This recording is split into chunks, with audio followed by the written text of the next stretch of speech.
नमो नमः। स्वागत है आपका एक बार फिर अपने प्रवेशिका संस्कृत व्याकरण के YouTube चैनल पे। और आज की क्लास में लेकर के आए हम आपके लिए एक नहीं बल्कि दो सूत्र। दोनों सूत्रों को हम समझेंगे, जानेंगे, पहचानेंगे, क्या कार्य उनके, कहाँ पे कार्य करते हैं और क्या क्या कार्य करते हैं, क्या इंपॉर्टेंस है उनकी, आगे किन किन सिद्धियों में वो काम में आने वाले हैं। तो हम चलते हैं उन दोनों सूत्रों की ओर, परिचय करते हैं उनसे कि उनका क्या नाम है, क्या काम है। चलो शुरू करते हैं आज की कक्षा। पहला सूत्र जो अपना यहाँ पे है वो है सख्युर संबुद्धो। यहाँ पे लिखा हुआ है सख्युर संबुद्धो, लिखा कुछ और है। जब हम इसके पदच्छेद करेंगे तो हमारे सामने कुछ और निकल के आएगा। जैसे आदमी बाहर से दिखता कुछ और है लेकिन उसके मन में कुछ और होता है ना, उसी तरह से ये सूत्र अलग है। ठीक है, तो सख्युर संबुद्धो, देखो इसको जब हम संधि विच्छेद करेंगे तो इसका संधि विच्छेद यहां तक होगा। जो ये र है इसका विसर्ग होगा, इसका हो जाएगा विसर्ग। विसर्ग होने से ये बन जाएगा सख्यु। जैसे यहाँ पे नीचे वृत्ति में बना हुआ है ना सख्यु, उसी तरह से पदच्छेद में भी बन जाएगा सख्यु। अब जब र का विसर्ग हो गया तो यहाँ पे क्या बचा, ए, और इस तरह से यहाँ पे बनेगा असंबुद्धो। क्या बनेगा यहाँ पे, असंबुद्धो। और इस तरह से इस सूत्र के दो पदच्छेद यहाँ पे करने से दो वर्ण यहाँ पे, दो शब्द अपने को मिले। एक शब्द है सख्यु, एक शब्द है असंबुद्धो।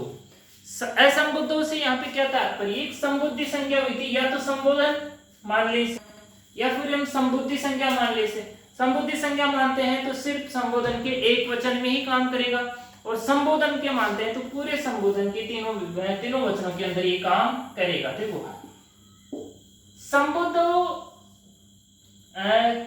संबोधन या संबोधन का एक वचन, ठीक है। लेकिन जब किसी भी शब्द के पहले अ आ जाता है, जैसे कि अपने पास पहले असखी आया था एक, है ना, असखी। इसी तरह असंबुद्धो, असंबुद्धो तो कई बार आ चुका है। तो ये जैसे अधातु भी अपने अर्थवाद धातु के अंदर आया था, अधातु। तो जब किसी भी शब्द के आगे ए लगा दिया जाता है तो इसका मतलब है कि वो सूत्र उस जगह कार्य नहीं करेगा, बाकी उसकी जो अलग कंडीशन है वो अलग जगह कार्य करेगा। तो देखो असंबुद्धो का ये तात्पर्य होगा कि ये सूत्र जो है संबुद्धि संज्ञक में या संबोधन में तो कार्य नहीं करने वाला है। कार्य अभी यहाँ पे स्पष्ट नहीं हो रहा है कि ये सूत्र क्या कार्य करता है। इसके लिए हमें इसकी क्या पढ़नी पड़ेगी, वृत्ति पढ़नी पड़ेगी। तो चलिए शुरू करते हैं इसकी वृत्ति पढ़ना बहुत ही सरल तरीके से। मुझे कोई खास इसकी वृत्ति लग नहीं रही है, फिर भी हम इसको पढ़ लेते हैं कि करता क्या है। वृत्ति से पहले मैं आपको इसमें एक चीज दिखाना चाहता हूं। यहाँ पे एक शब्द आया है नित्यवत। कौन सा शब्द आया, नित्यवत। इस वृत्ति का सबसे इंपॉर्टेंट, सबसे महत्वपूर्ण शब्द, इसको अगर हम समझ लेंगे तो ये सूत्र आसानी से समझ में आ जाएगा। देखो नित्यवत का क्या तात्पर्य होता है, आखिर नित्य वत का मतलब तो होता है समान। वत का मतलब तो क्या हो गया, समान, मतलब नित्य के समान, नित्य के समान। देखो इससे पहले भी अपने पास वर्ण रहता है कि नित्य गैर नीति के अंदर, है ना, जहां पे न की इत संज्ञा हो जाती है वहां पे मैं गुण करता हूं तो नित्य। इसी तरह से ये भी नित्य, इसी तरह से कित होता है ना, इसी तरह से नित होता है। इस तरह से इनका तात्पर्य होता है कि जहां पे न की इत संज्ञा हो जाए, जहां पे इस न की इत संज्ञा हो जाए, जहां पे क की इत संज्ञा हो जाए, जहां पे य की इत संज्ञा हो जाए, तो वो वर्ण कहलाते हैं नित, कित, नित, है ना। तो ये सूत्र क्या करेगा कि नित्यवत मतलब सखी शब्दों में भी नित की इत संज्ञा हुई मान ली जाए। मान ली जाए से मतलब सखी शब्दों में न की इत संज्ञा नहीं होती है कहीं भी। अब नहीं होती है लेकिन पाणिनि जी भाई साहब जो हैं सखी शब्दों के साथ बहुत बड़ा यहाँ पे अन्याय कर रहे। सखी से पहले सखा बना दिया, अब बचे कुछ के अंदर भी जो है नित हो ही नहीं रहा है, न की इत संज्ञा होती नहीं कहीं भी, फिर भी करेंगे तुम मान लो कुछ नहीं है, सखी शब्द है ना, तुम की नित संज्ञा मान लो। चलो अर्थ पहचानते इसका कि अर्थ में क्या कहता है ये देखो, कहां कहां इसको नित्यवत माना जाए। एक तो सर्वनाम स्थान संज्ञक, कहां कहां माना जाए? सर्वनाम स्थान संज्ञक, सर्वनाम स्थान संज्ञक सखी के अंग को नित माना जाए। सखी के अंग को क्या माना जाए? नित माना जाए। संबुद्धि वर्जम, संबुद्धि को छोड़कर, संबुद्धि को छोड़कर मतलब संबोधन को छोड़कर, जहां जहां पे सर्वनाम स्थान संज्ञा होती है ना, सिर्फ वही माना जाए, उसके अलावा नहीं माना जाए। अब संबोधन को छोड़कर क्यों कहा गया? अगर संबुद्धि को छोड़कर नहीं कहा जाता तो सु औ जस अम औट की सर्वनाम स्थान संज्ञा होती है, तो सु औ जस जो तीन प्रत्यय हैं वो संबोधन में भी होते हैं, तो संबोधन में भी ये सूत्र काम करने लग जाता। इसीलिए यहाँ पे कहा गया कि संबोधि को छोड़कर, वैसा भी ये संबोधन जो होगा ना उसके अंदर इसकी नहीं चलेगी। ये स्पेशली कह रहा है कि मैं संबोधन में बिल्कुल नहीं जाऊंगा, मैं सिर्फ सर्वनाम स्थान संज्ञक शब्दों में ही रहूंगा और क्या करूंगा कि उनको नित मान लिया जाए। नित तो संज्ञा होती नहीं इसमें तो कहीं पे, लेकिन कह रहा है कि तुम तो मान लो, मैं कह रहा हूं तो मान लो। चलो मान लिया, फायदा क्या है नित मानने का? आपने नित मान लिया भाई, यहाँ पे जो है ना सखी शब्दों में न की इत संज्ञा हो गई है, ये मान लिया हमने। तो इसका फायदा क्या है? इसका फायदा दूसरा सूत्र बताएगा क्या फायदा है।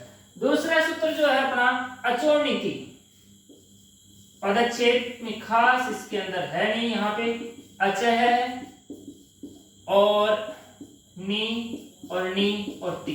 नीति का मतलब हो गया नित और नित, ठीक है। नीति का मतलब हो गया एक तो नित और एक नित, एक तो ये और एक ही है ना। जहां जहां पे ये की और न की इत संज्ञा हो जाती है वहां वहां पे मैं अचों को क्या करता हूं, ये सूत्र में नहीं पता चल रहा है कि ये क्या करता है ना। तो इसके लिए हम इसकी वृत्ति पढ़ेंगे। वृत्ति में लिखा हुआ अजंत अंग से, अजंत अंग, अजंत का मतलब क्या हो गया? ऐसा शब्द जो अजंत हो, जिसके लास्ट में अच हो। अजंत का भी मतलब हुआ ना भाई जिसके अंत में क्या हो? स्वर हो, जिसके अंत में अच हो, तो उसके अंग को मैं वृद्धि करता हूं यदि उसके उस वहां पर ये की और न की इत संज्ञा हुई हो तो, ठीक है। अब मैं आपको इसका अर्थ बता रहा हूं।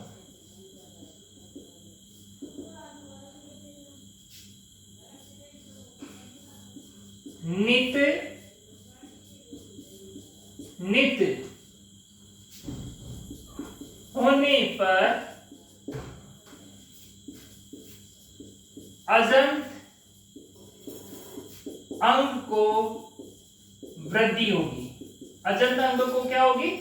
वृद्धि होगी। वैसा कब होगी? जब या तो न की इत संज्ञा मान ली जाए या फिर ये की इत संज्ञा मान ली जाए, ठीक है। अब फायदा क्या हुआ कि जैसे मान लो कि साहब हमने सखी शब्द बना लिया, सखी शब्द से प्रथमा द्विवचन में औ प्रत्यय कर दिया, ठीक है। अब असखी शब्द से औ प्रत्यय हो गया। अब यहाँ पे सूत्र आएगा सख्युर संबुद्धो, वो कह लेगा कि इसको जो है ना नित मान लो, तुम होती नहीं है ना एक संज्ञा, लेकिन तुम मान लो। मैं कह रहा हूँ मान लो, तो मान लिया साहब, यहाँ पे जो है ना हमने मान लिया कि नहीं की संज्ञा होगी तो क्या करेगा? ये आ जाएगा अचोड़ नीति। बैठा ये तैयार, नित मान लिया, मैं बैठा हूँ आ रहा हूँ। अब आके करेगा क्या? जो ये जहां पे न की इत संज्ञा हो गई है, अब यहाँ पे मान लिया भाई होगी, तो उसका जो अजंत अंग होगा, इसका जो अजंत अंग है ई, तो उसको वृद्धि हो जाएगी। अब वृद्धि क्या होती है? हमने गुण तो पढ़ा भाई, गुण क्या होता है? देखो गुण और वृद्धि दो अलग अलग चीजें हैं, ठीक है। ई या फिर उ या फिर री, अगर ई हो, उ हो, री हो, तो ई का गुण क्या होगा? ए, उ का गुण क्या होगा? ओ, ठीक है। ऐसे ही ई की वृद्धि क्या होगी? आई, और उ का वृद्धि क्या होगा? औ। री का गुण क्या होगा? अर, और री का वृद्धि क्या होगी? आर। तो ये है गुण और वृद्धि।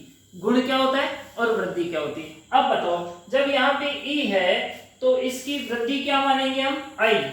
तो यहाँ पे ई की जगह क्या हो जाएगा? आई। ई की वृद्धि आई होगी। अब जब हम इसकी ई की वृद्धि आई कर लेंगे तो यहाँ पे बनेगा सखई प्लस आउट, सखई प्लस आउट, और एचओ अयवायाव से आई के स्थान पे आय आदेश होते ही यहाँ पे बन जाएगा सखायौ।